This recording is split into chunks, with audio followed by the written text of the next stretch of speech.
Saya mau cerita sebentar tentang khol. Dulu 84 guru saya Kiai Haji Maimun Zubair, semua mas saya se-Indonesia rawuh ke sini untuk muktamar, termasuk bapak kandung saya Kiai Haji Nur Salim ikut datang, ikut menyaksikan betapa pondok ini zaman itu masih Kiai As'ad jadi tonggak sejarah penting dalam NU, yaitu kembali ke Khitoh 26. Kita tahu NU dulu itu ormas, kemudian era Gus Wahid jadi partai politik, era Gus Dur karena saran beberapa kiai, wafi muqaddimihim ada Kiai As'ad, Kiai Ahmad Siddiq dan beberapa kiai, kembali lagi ke Khitoh 26, yaitu menjadi ormas, organisasi masyarakat yang menaungi, yang mengayomi, yang menganjurkan mazhab ahli sunnah wal jamaah. Tadi Gus Azaim cerita betapa pentingnya para pendiri, para muassis yang diibaratkan sebagaimana pohon. Saya masih ingat Dawe Mbah Mun. Saya nanti cerita mas saya sebentar, terus cerita kitab Al-Ataqoh As-Somadiyah dikarang Said Muhammad, fawaidnya maksudnya. Kalau Islam Arab, ini kata Mbah Mun, kalau Islam Arab itu contohnya kayak pohon kurma, jadi kuat. Dan wajah tasbihnya itu di daunnya tidak jatuh. Tapi kalau Islam Indonesia kata Mbah Mun itu kayak padi, jadi ya agak doyong-doyong sedikit gitu. Jadi untuk menghadapi angin besar itu pilihannya dua, Anda kekar kayak kurma atau fleksibel kayak padi. Jadi ya doyong-doyong sithik gitu.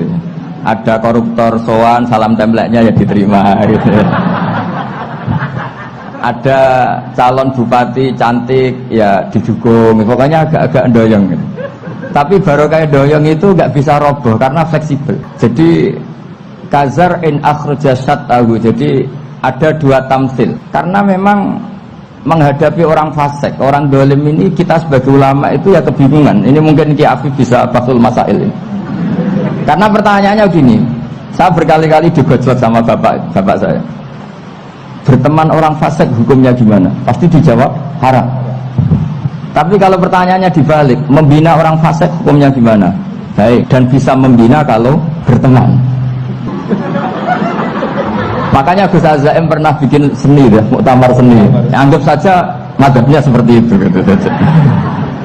Jadi ya agak doyong-doyong sedikit. Masa ketop berteman orang yang macam-macam, tapi itu fleksibel. Nyatanya tetap soleh sampai sekarang gitu. Itu berarti itu ya gitu kata Bangun itu. Jadi untuk menahan angin yang besar pilihannya hanya dua, Anda kokoh kayak pohon kurma atau fleksibel kayak padi. Nah Islam Indonesia kata Mbah Mun itu pari wae katanya, padi. Jadi ungkapan-ungkapan para masyayikh ini penting karena khazanah yang saya baca. Saya berkali-kali cerita ini dalam kitab Khilyatul Auliya. Itu Abu Nu'aim Al-Asfihani cerita tentang riwayat Sufyan bin Uyainah, ini gurunya Imam Syafi'i. Itu setiap kali Nabi Isa dan Yahya, ini dua nabi yang sekurun, sama-sama masih muda. Nabi Yahya itu senangannya dolan ke orang-orang soleh, menyambangi orang-orang soleh. Tentu itu bagus. Tapi kalau Nabi Isa ini suka menyambangi orang-orang yang fasik, orang-orang yang nggak jelas. Ketika dua beliau ini ketemu, tentu yang perlu jawaban Nabi Isa karena kontroversi, berteman sama orang-orang yang nggak jelas. Kata beliau, innama ana tabibun udawil mardo. Seorang kiai, seorang nabi, orang yang baik itu ibarat dokter. Di mana-mana dokter itu ngobati orang yang apa? Sakit. Kalau Anda dokter dan peneliti satu penyakit, pasti cari daerah yang banyak pandeminya. Masa neliti pandemi di orang-orang yang apa? Sehat. Jadi ini juga perlu dibahsul masail kan, karena tadi dibolak-balik itu. Berteman orang fasik hukumnya haram karena wa in kana dasarrin fajannibhu sur'atan. Tapi kalau bina orang fasik hukumnya baik, bisa bina kalau berteman. Jadi fikih itu juga dibolak-balik. Makanya sholat juga gitu. Sholat yang tumakninah yang lama itu ya bagus. Masa jagongan mbek pangeran enggak asik? Jagongan sama teman aja asik, masa jagongan sama pangeran tidak apa? Asik. Tapi kalau Ibnu Abbas sholat itu cepat. Ketika ditanya, kenapa kalau Anda sholat cepat? Setan baru tata-tata mau goda, saya sudah selesai. Karena setan itu ya jaga jaim tuh, jaga image. Jadi kalau mau goda orang itu ya surinan dulu, macak-macak dulu. Ternyata mau ke situ sholatnya sudah selesai. Lah kebetulan mazhab saya itu yang kedua itu gitu. Jadi kalau Gus Azaim itu sholat lama sekali, itu ada mazhab tandingan, yaitu mazhab saya. Itu karena ini sepuh saya, meskipun top beliau tapi sepuh saya. Saya sudah 50, beliau baru 40. Ini berarti baru memulai kiai. Kalau pakai umur nubuah ini baru memulai.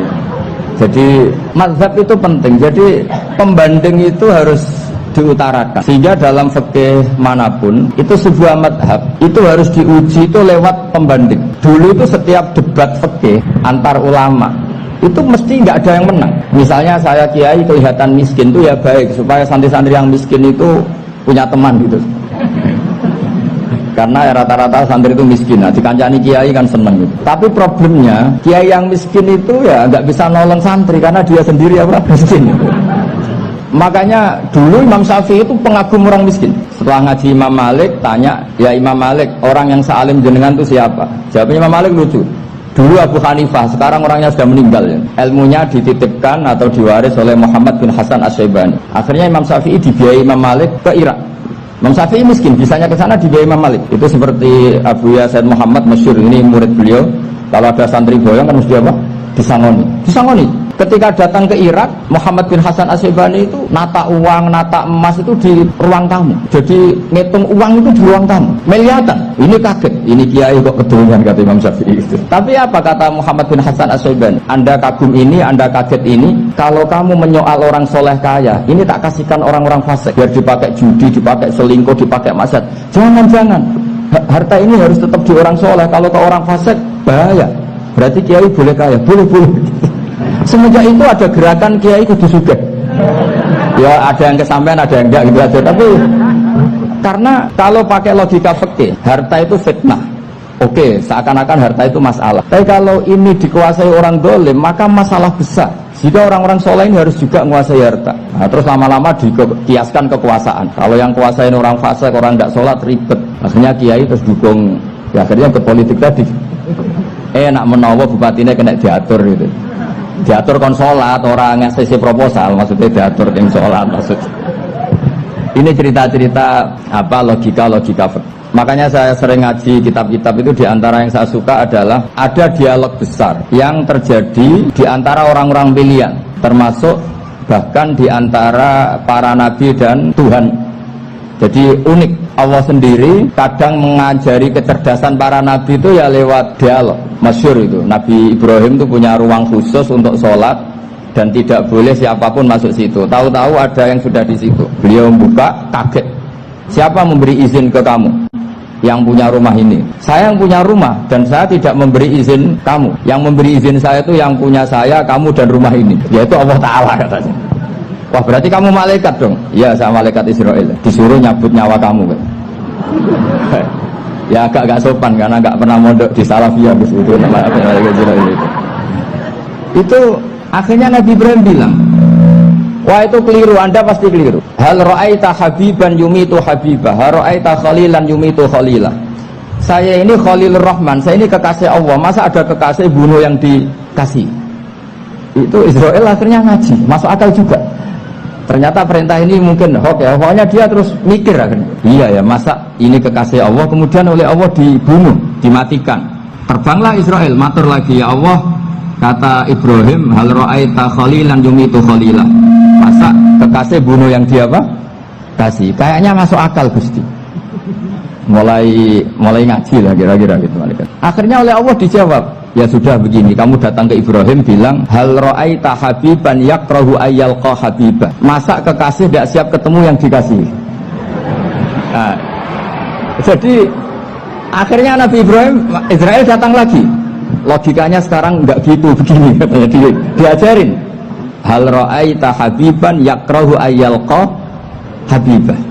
Masa kekasih tidak siap ketemu yang dikasih? Kata Ibrahim, oke, ya, terus mau meninggal. Jadi kalau jenengan cinta betul sama Allah ya harus, ya tidak usah jangan sekarang, tapi kalau mati di rumah aja, kalau di pondok ngerepotnya kiainya nanti. Tapi nanti setelah punya cucu banyak lah. Nah, barokahnya baca ini, dialog-dialog orang pilihan ini akan tersibak. karena tidak dalam semua kebaikan itu nggak ada logika